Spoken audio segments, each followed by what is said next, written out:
Welcome to Unit 9. Unit 9 is going to cover sigma notation, sequences and series, the binomial theorem, and limits.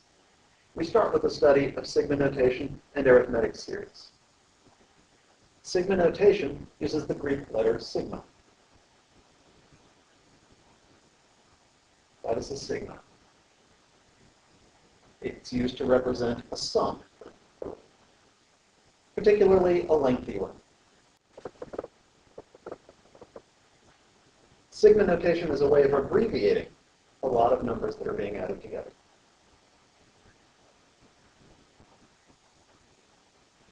There are two parts to sigma notation.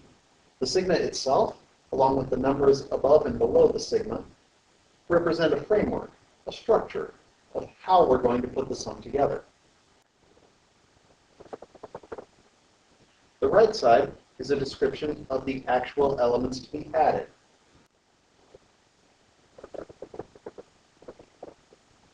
The variable k is very important. It's called an index variable. K is going to take on values from A to B.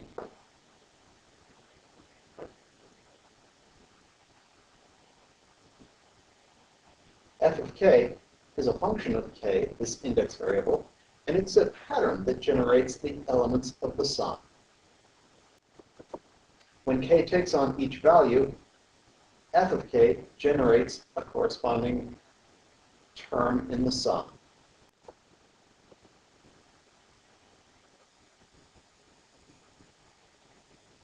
In the first example, k, the index, takes on values from 1 to 4. So we'll make a table of all those values. The actual elements that we add are the results of the expression.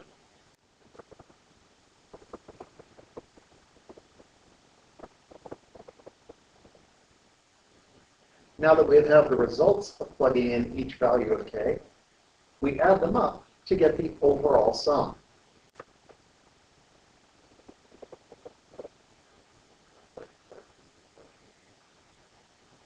Our second example has a slightly more complex expression, and it also changes the index a bit, as well as the index variable. It doesn't have to be k, as long as the index variable matches the variable in the expression.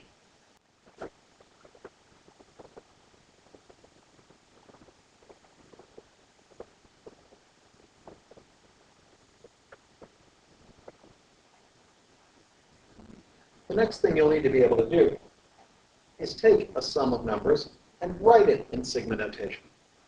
That means we have to find an expression that represents the pattern of all the individual terms. Take a moment to read through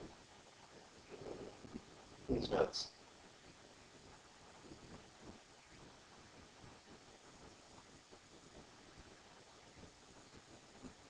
We're going to step through this process piece by piece with example 3. We start with a two-column table with k and f of k as headers. We'll figure out what f of k has to be in a minute.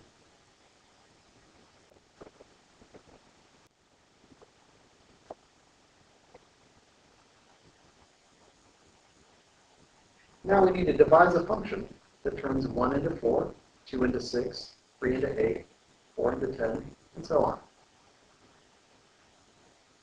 Our biggest clue is that f of k consists of all even numbers, sequential even numbers.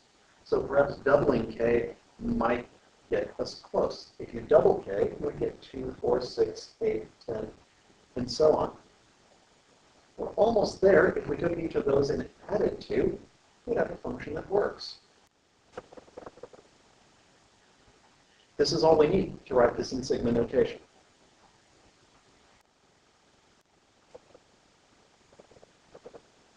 That's all there is to it. The next one's a little more challenging. See if you can figure out the pattern.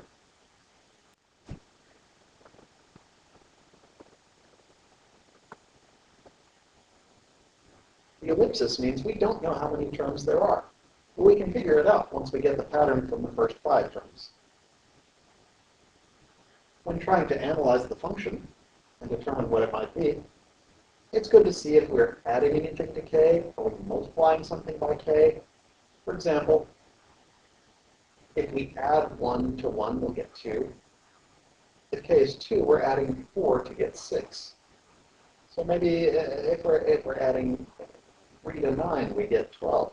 So maybe adding a constant term is not the pattern. Maybe multiplying 1 times 2 is 2, 2 times 3 is 6, 3 times 4 is 12, 4 times 5 is 20, 5 times 6 is 30. The numbers we multiply by are sequential. And so the pattern we see is this. We multiply k by the next number up from k. Now we need to see what the final value of k is. We need that for the top bound of our index variable. We have a number that we can multiply by its neighbor to get 10,100. You can solve this algebraically, but it's a little easier just to realize that this is 100 times 101, making the value of k 100. Now we have enough information to draw the complete sigma notation. And that's it. Our final example has an ellipsis at the end, or at least it's supposed to. That indicates that the series doesn't end. We just keep adding numbers forever. When the series does not end, we simply use an infinity sign as the top boundary, as the high value of the index. It's pretty easy to see that f of k is going to be 3k in this case. The series has no end, and so the upper bound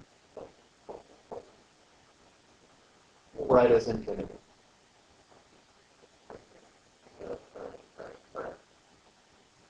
There are more practice problems at the end, but for now, we're going to move on. Our second topic is arithmetic series and sequences. When the word arithmetic is used as an adjective, we put the emphasis on met. That's why I'm writing it funny in the notes. Arithmetic.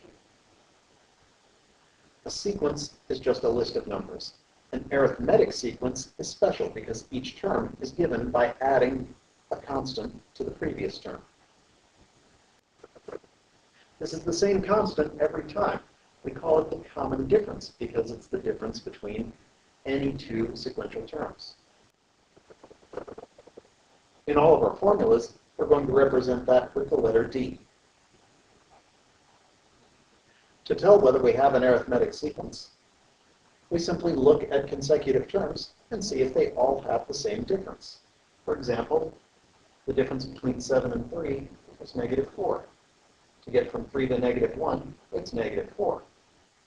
Again, -4. So the answer is yes, this is arithmetic, and the common difference is -4.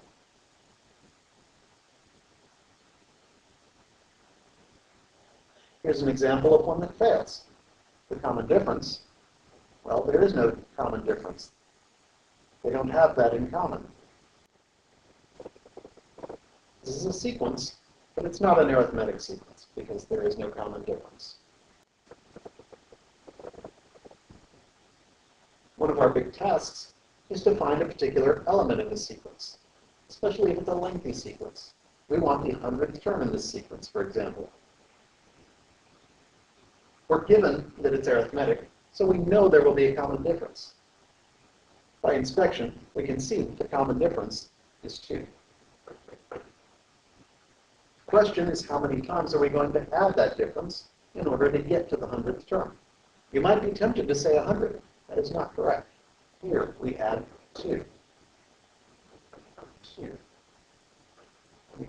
2. To get term number 2, we only added the common difference once.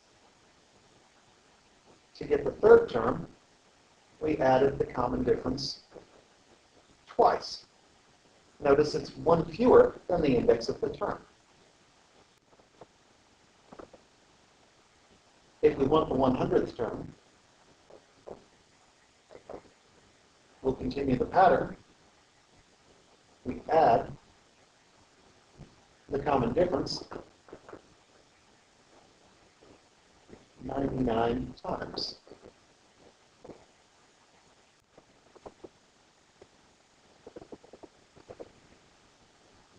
By extending this pattern, we can come up with a general formula for the nth term of an arithmetic sequence.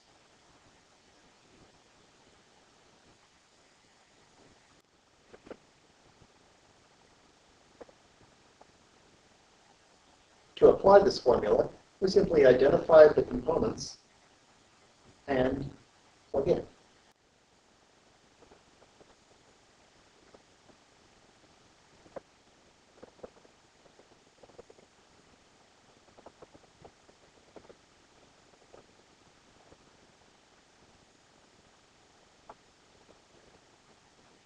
Our final step is to see what happens when we add up all the terms of an arithmetic sequence. We get an arithmetic series. It's very important to remember the difference. Mathematically, a sequence is a list. A series is a sum. We also have another term, the nth partial sum. We're simply adding the first n terms. Since a series is a sum, it lends itself very nicely to writing in sigma notation.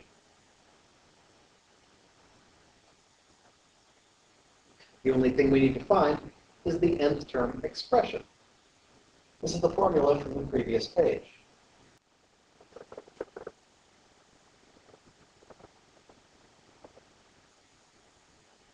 Notice that we leave the nth term expression in terms of n.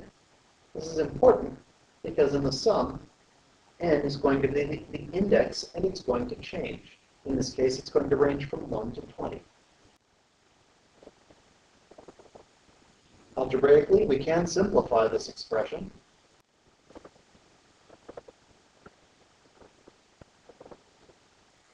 And there's our final answer. Now we're going to actually want to find the sum. We have a formula for that. We'll look at the formula first, and then look at why it works.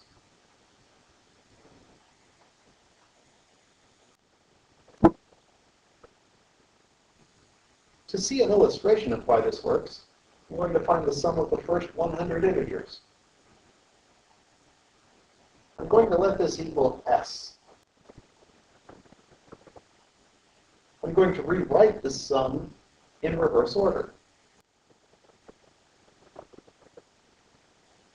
If I combine these equations, I get a series of 101s. How many of these 101s are there? Well, 100. We counted them. We divide by 2 to get the sum. We can expand this slightly. Since 101 is the sum of each of these pairs, we know that it's the sum of the first and the last term.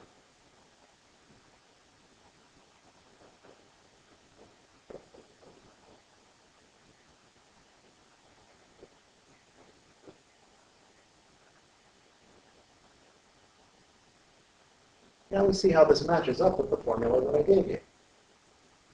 100 is the number of terms. The first value was 1. The last value was 100. With this formula, we can evaluate the sum in example 9.